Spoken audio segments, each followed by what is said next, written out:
社会人换驾照的制度新的制度5月要开始啊。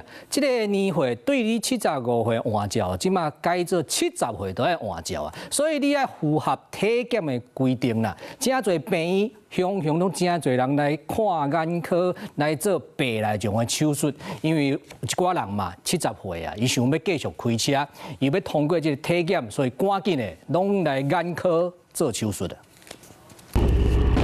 轿车高速冲红灯，完全无打东啊，弄到过路人甲车辆。去年5月19，78岁吴姓老阿公伫咧新北三峡爆冲，造成3个死12个重伤的重大车祸，和高龄驾驶问题，搁再互人关注。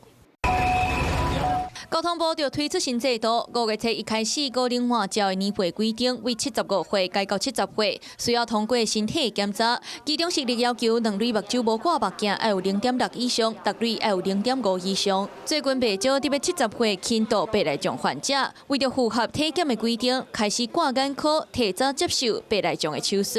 也有稍微增加很多老年人的，不是只有单纯。 是白内障而已啊，常常黄斑部病变啊，黄斑部有纤维化啦，这都是非常会影响到视力。矫正后0.8，其实是有一定的难度的。有其他医师预估，新制度上路了后，上会增加15%的手术量。医师嘛提醒，若高龄患者本身有其他目睭的病症，就算接受手术，嘛无一定会当符合换照的标准。而且白内障的手术，嘛有0.4的原则要遵守。都是会很遵守的啦，哈。那因为这个是比蛮刚好了，哈，就是说当视力到0.4以下呢，当然开刀通常都会得到很好的改善。